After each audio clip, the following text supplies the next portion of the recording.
Publik dihebohkan dengan potongan video di media sosial yang menampilkan pose dua jari yang keluar dari mobil kepresidenan Joko Widodo. Terkait dengan hal ini, Cawapres nomor urut 1 Muhaimin Iskandar alias Caimin memberikan reaksinya. Dikutip dari Tribun News, Caimin buka suara saat berada di pusat budidaya ikan air tawar di Sumber Gempol, Tulung Agung, Jawa Timur pada Kamis 25 Januari. Ia menilai tidak pantas orang pejabat negara berkampanye menggunakan fasilitas negara.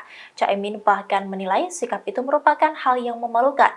Menurutnya, berkampanye menggunakan fasilitas negara merupakan sesuatu yang berbahaya.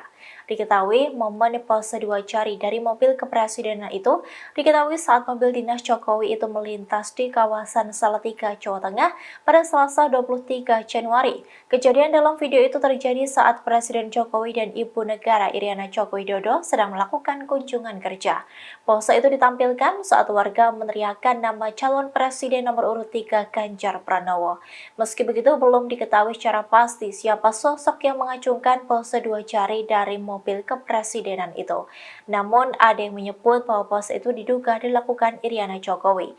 Pose dua jari ini identik dengan pasangan Capres-Cawapres nomor urut 2 Prabowo Subianto dan Gibran Rakabuming Raka. Terkait dengan hal ini, Jokowi sudah memberikan respons, namun sang presiden tidak menjelaskan siapa yang mengacungkan dua jari dari mobil kepresidenan. Download Tribun X sekarang, menghadirkan lokal menjadi Indonesia.